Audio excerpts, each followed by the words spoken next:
Teks singkat itu dijapri WA aku. Singkat, tapi menyentak jantung. Kak, aku sekarang di karantina di masjid. Insya Allah, aku baik-baik saja. Nitip istri dan anakku. Refleks saja segera aku call adikku, Iman, yang mengirimkan teks. Tak diangkat. Aku call lagi. Tak diangkat. Hingga 3 kali aku call, tetap tak diangkat. Aku membalas dengan teks. Iman, angkat telepon kakak. Tapi teks itu tak kunjung dibaca. Segera aku searching di Google. Media online sudah banyak memberitakannya. Sekitar 300 jamaah tablik di kebun jeruk di karantina. Mereka berasal dari berbagai daerah di Indonesia. Sebanyak 78 orang warga negara asing. Seluruh jamaah di karantina karena ditemukan 3 orang positif corona. Ampun, aku mengeluh dalam hati. Ternyata satu kelompok jamaah seluruhnya di karantina. 5 tahun sudah, Iman memang bergabung dengan jemaah tabligh. Segera kuhubungi istri Iman. Kuhubungi anak-anaknya yang berusia 9 tahun dan 7 tahun. Kutenangkan mereka. Lama aku terdiam, merenungkan Iman. Ia adikku tersayang.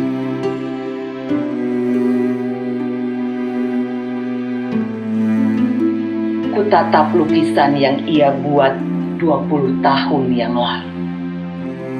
Lukisan ini kuletakkan di ruang keluarga. Usiaku kini 57 tahun. Iman 46 tahun. Baginya,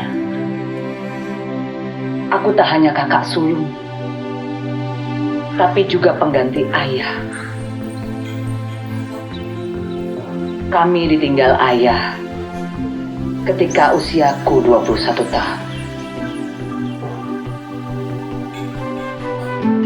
Lukisan ini, momen ketika aku dan Iman di tepi sawah,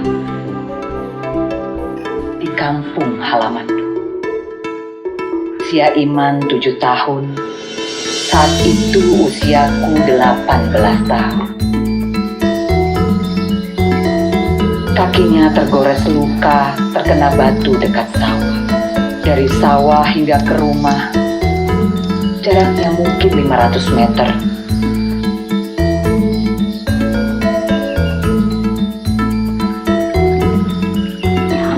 Aduh, sakit, Kak!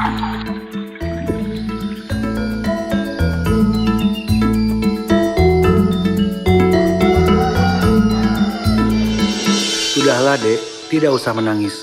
Kakak akan selalu melindungimu dan menjagamu, Dek, kapanpun itu. Aku gendong Iman. Ia menangis kesakitan. Ia ku gendong dari belakang. 2 tangannya memegang leherku, kaki kiri dan kaki kanannya. Aku bopong dengan tangan. Berkali-kali aku tenangkan. Sudah, Dek. Jangan menangis. Kakak selalu menjagamu.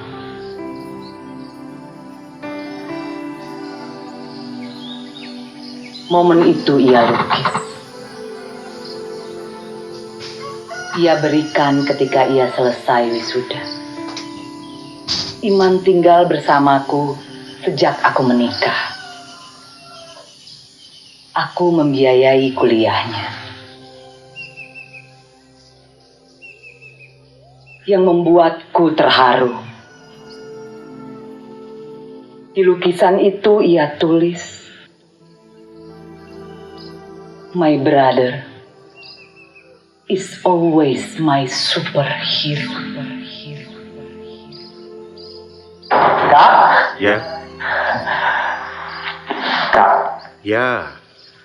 aku tak tahu bagaimana membalas budi kakak. Sejak kecil, kakak sudah selalu melindungiku.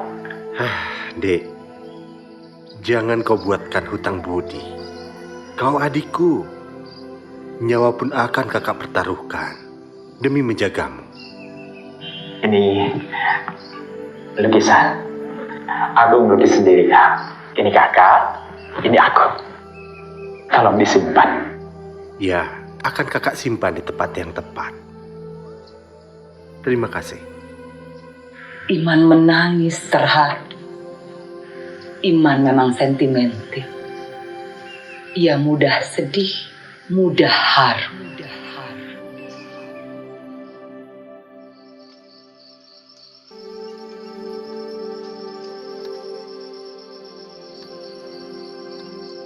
Malam itu, aku tidak bisa tidur. Sungguh khawatir. Apakah Iman terkena virus corona?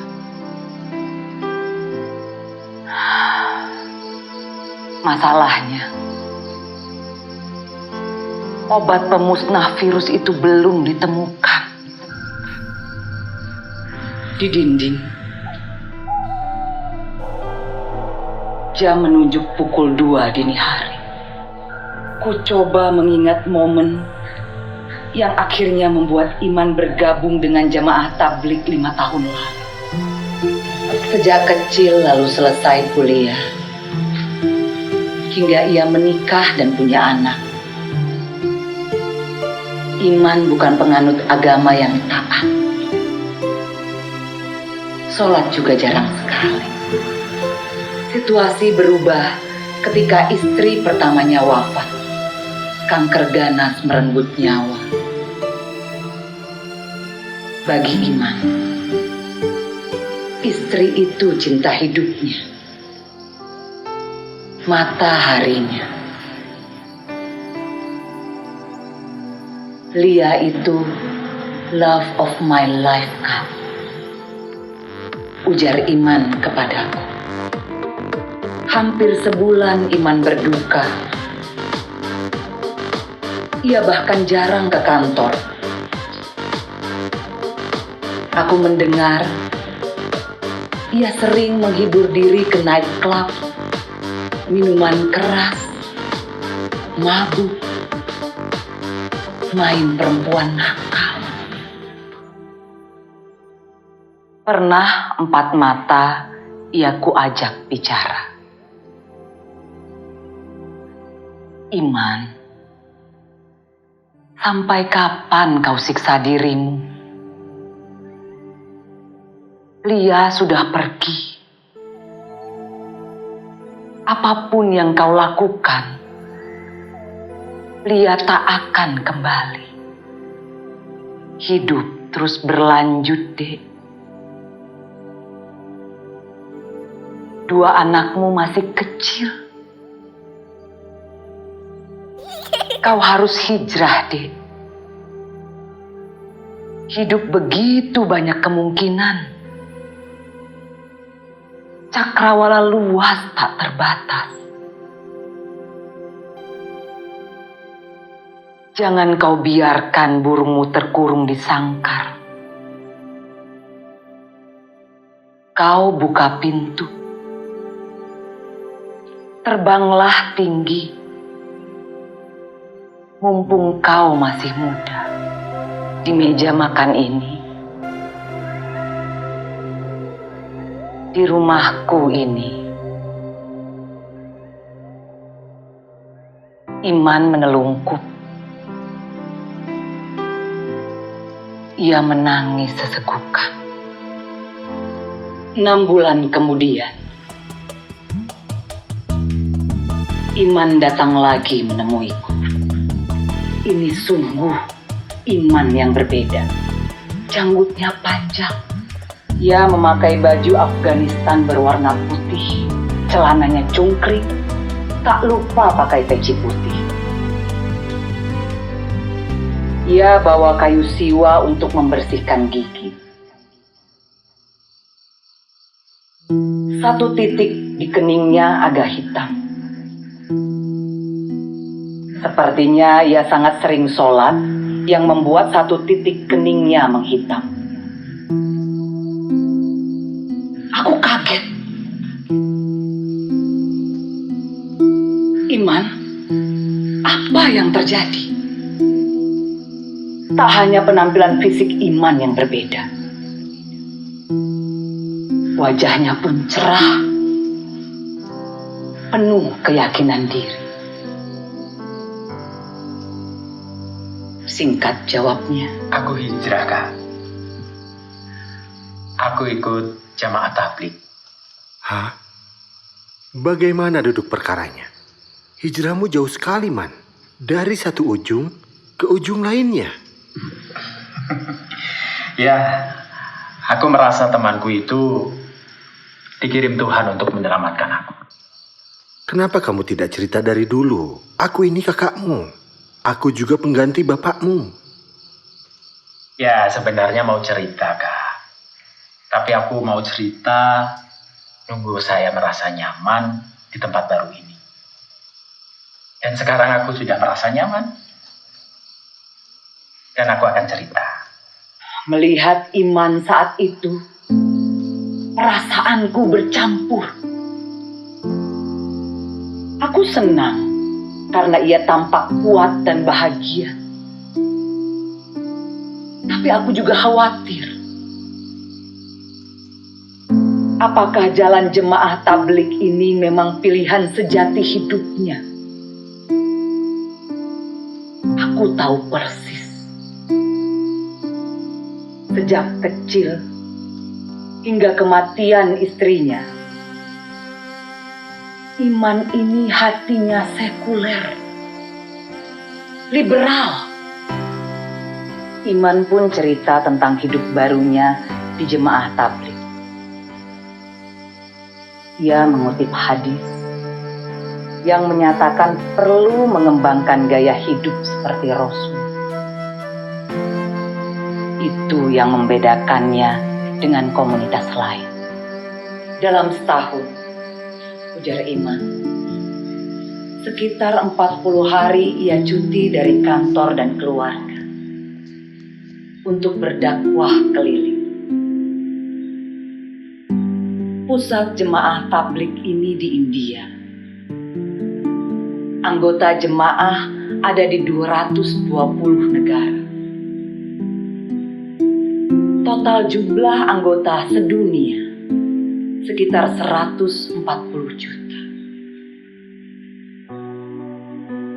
Setiap kali mereka berdakwah di kota yang berbeda. Kadang juga berdakwah di mancanegara. Mereka akan disambut oleh jaringan jemaah tabligh di kota itu. Aku mau menikah lagi, Kak. Yang betul. Siapa calon istrimu? Kenapa tidak kamu kenalkan dulu sama kakakmu? Amir yang memilihkan untukku, Kak. Aku juga baru sekali bertemu dengan calon istriku itu. Pun tak tahu persis wajahnya seperti apa. Iya, dia bercadar penuh. Tapi aku percaya sama Amirku, Kak. Amir itu julukan untuk pimpinan majelis tabligh di sebuah wilayah, Kak. Ya, kami semua diajarkan untuk tunduk padanya. Kecuali jika Amir itu mengajarkan hal yang bertentangan dengan Islam. Tradisi makan di majelis tabligh ini juga unik, Kak. Dalam sebuah pertemuan, 5-7 orang menghadap nampan makanan yang besar. kita semua makan bersama dengan menggunakan 3 jari tangan kita. Dengan bangga Iman cerita betapa di jemaah tablik kesetaraan manusia dan kekeluargaannya begitu kuat. Betapa di majelis tablik ini, Kak, kesetaraan manusia dan kebersamaan itu begitu kuat. Tidak memandang jenderal atau kopral, konglomerat atau buruh, kiai atau mantan preman. Semua duduk setara dalam satu nampan. Iman, kataku. Dirimu tahu sikap kakak. Aku menyayangimu.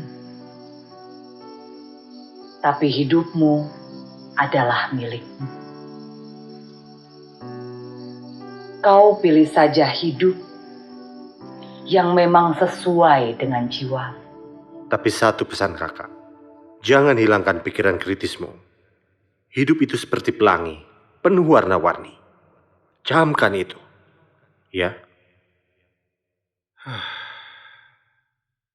Kami kakak adik bertiga. Aku Darta, kini 57 tahun. Iman 46 tahun. Tapi Iman punya kakak berselisih 2 tahun saja. Wahid 48 tahun. Bagi Iman ataupun Wahid, aku kakak sulung sekaligus pengganti bapak. Ibu sudah wafat 10 tahun yang lalu. Tapi Iman dan Wahid sangat tidak akur. Mungkin karena selisih usia mereka hanya 2 tahun. Setahun lalu, di meja makan ini, Iman dan Wahid berdebat soal agama. Berbeda dengan Iman yang latar belakangnya insinyur, Wahid ini lulusan sekolah agama. Ia PhD di Amerika Serikat bidang studi Islam. Sedangkan Iman belajar Islam otodidak dan dari komunitas serta Amir. Ujar Wahid keras sekali. Cara diri kamu meniru Rasul itu nanggung. Kenapa cuma pakaian dan perilakunya saja yang ingin kau tiru? Mengapa tidak sepenuhnya? Misalnya, Rasul kan naik onta, kau juga harus naik onta. Rasul kan tidak pakai handphone, kau juga jangan pakai handphone. Nah, yang kau ambil itu sebenarnya hanya abu, bukan api dari Islam. Wahid, kita ini hanya berbeda guru. Tapi kita berdua sama-sama militan. Aku militan dengan Amirku, kamu militan dengan profesor Amerikamu yang liberal dan sekuler itu. Lagi pula bagaimana kau bisa membedakan mana abu dan mana api Islam? Itu kan hanya tafsirmu semata. Jangan-jangan yang api bagimu justru hanyalah abu. Api Islam itu nilai Quran. Sudah ada Islamity Index yang mengukur nilai Islam. Dan ternyata nilai Islam itu lebih berkembang di Barat. Contohnya, pemerintahan yang bersih, ilmu pengetahuan yang maju, program kesejahteraan rakyat, perlindungan para kebebasan, itu nilai Islami. Itulah api Islam. Dan itu ada di dunia Barat yang memakai jas dan rok mini. Jenis baju itu gak penting-penting amat. Tubuh jenggot atau kumis bukan masalah utama. Seperti biasa, aku selalu melerai mereka. Jika debat intelektual, pastilah Iman tak bisa mengimbangi kakaknya yang memang doktor di bidang keislaman. Tapi Wahid, ia berhenti sebagai ilmuwan. Bagi Wahid, agama sekedar objek studi. Sementara bagi Iman, agama itu jalan hidup. Pada Iman, lebih terasa giroh agama. Sore itu aku panggil Wahid. Aku ingin teman diskusi untuk nasib Iman.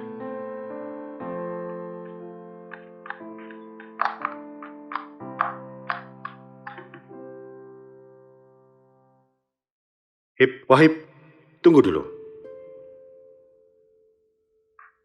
Coba jelaskan ke kakakmu, apa yang sebenarnya terjadi?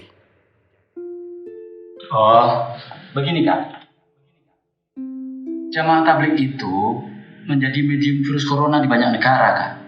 Bukan hanya di Indonesia, tapi juga di India, Malaysia, Pakistan, bahkan di Amerika Serikat, Kak. Mengapa begitu? Apa yang membedakan jamaah tabligh dengan ormas-ormas lain sehingga dianggap lebih menyebarkan virus? Ada dua hal, Kak. Pertama, sikap pemimpin internasionalnya di India.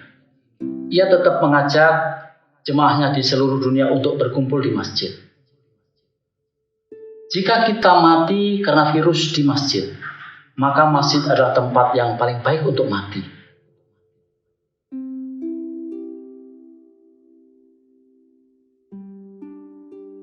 Kedua, dalam setiap pertemuan jemaah tabligh, setidaknya ada 5-7 orang yang makan bersama dalam satu nampan. Mereka makan langsung dengan tangan, tidak pakai sendok. Bisa dibayangkan, jika satu orang terkena virus corona, maka akan ada 5-7 orang lainnya yang tertular.